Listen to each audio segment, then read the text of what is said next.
Hello, lovely people. I'm coming to you live from the wonderful town of Natchez, Mississippi. Just finished up some lunch. Had a delightful lunch at the local Ruby Tuesday. Some salmon. By the way, do y'all see how long this hair is? It's getting so long. I enjoy having long hair. It's a lot of fun for me. But I had a cool thing happen to me when I sat down to eat. I was about 2 bites deep into my salmon, and a group of females came up to my table as they were leaving to say hello, and they were from one of the clients that I went and spoke to at the beginning of the year. I gave this stress presentation to the group, and they came over to say hello, which says to me that I didn't alienate them so much in the message that I gave them. And they enjoyed it, and they follow my youngest son's Facebook page, and so I thought that was the coolest thing. With giving wellness presentations, I always just kind of like toe the line of feeling like, is this going to alienate people? I never want to alienate people, but I do want to share this message of practical application of pretty, it's not, the stuff that I talk about is not just earth-shattering. It's not rocket science. It's just, practical application of stuff. We just have to be reminded of this stuff. And sometimes people can say things in a different way, that it resonates with us. But the things that I said, that it stuck with them. And I just thought that was so cool. It was pretty cool. But I wanted to bring, up 2 things. First of all, I was hardcore craving some chocolate. So I stopped at the local Walgreens and I picked this up. And I asked myself this question because when I find myself that I'm having this craving, and I've actually been craving some chocolate for a couple of days now, really just been craving it. So today I was like, you know what? I've been craving this for a couple of days. I am going to get some. So I went there and I went to the candy aisle, which is a dangerous territory for me because I do have a sweet tooth. Not as bad as it used to be, but it is still a part of me. And I was about to reach for some not so great stuff. I will admit it. Guilty as charged. But I asked myself this question, and this is where they talk about being, presence of mind, how powerful that can be. But I asked myself this question.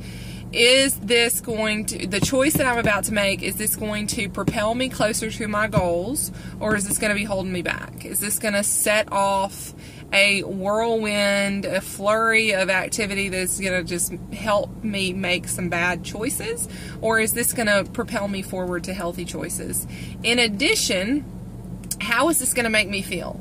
And I think a lot of the time when we sit down to eat, and I'm going to put this up, but this is one little point about this before I move on. If the darker the chocolate that you eat, it will satisfy your chocolate craving without as much sugar. So this has actually 5 grams of sugar, and you can have 4 sections of this, and these are pretty big squares. So I just have one little square, it's a Ghirardelli bar, so the squares are pretty big, but I have one of those squares, and it satisfies that craving for chocolate, and I don't get all the sugar. You should go for the darker chocolate because it's got all the healthy benefits that chocolate has, and the darker it is, the less sugar it is, and it's going to have a little bit lower fat. But that's how the dark chocolate thing works. So check that out. It's pretty good. It is a little bitter, but it satisfies the craving. And that's what you really want to do. So anyway, moving along, back to what I was thinking is I think a lot of the times when we sit down to eat, or we get kind of sidelined by everything that looks so delicious and we have a hard time stopping, and then you're miserable. So ask yourself this question before you dive headfirst into an indulgence. How is this going to make me feel? Is this going to, are you setting yourself up for misery? If so, stay away. If you can't stop yourself before you're so full to the point of misery, chances are very, very, very good that you're not going to be able to stop yourself this time. So it's better to just abstain from it. I have a hard time. I can't have a little bit of something. I gotta have a lot of, I gotta have a lot of it. And so I don't want to make myself miserable. I don't want to make myself feel that way.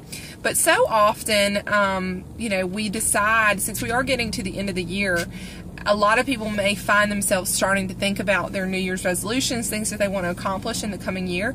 And I want to bring about a point to you. I want you to kind of sit on this and think about this for some time. Oftentimes resolutions fail because these are things that we just wish to happen. We don't really attach them to an action plan. There's not really a why, or they're just things that we wish would happen.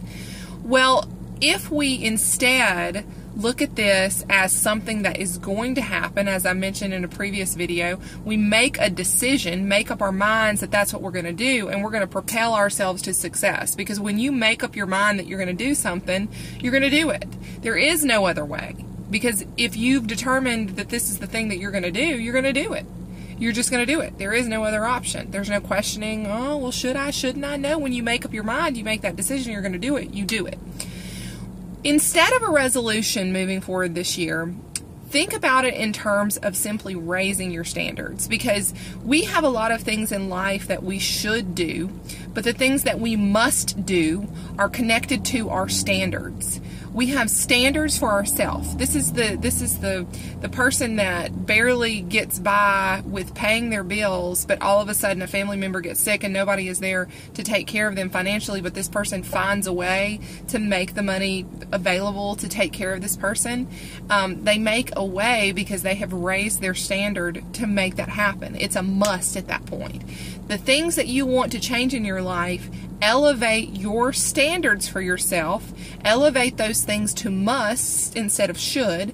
We all should work out. We should all eat right. We should all drink more water. We should all get more rest. But when we change those shoulds to must, we're closer to making those things happen. We must drink water. We must eat healthy. We must exercise. These things become part of our standards.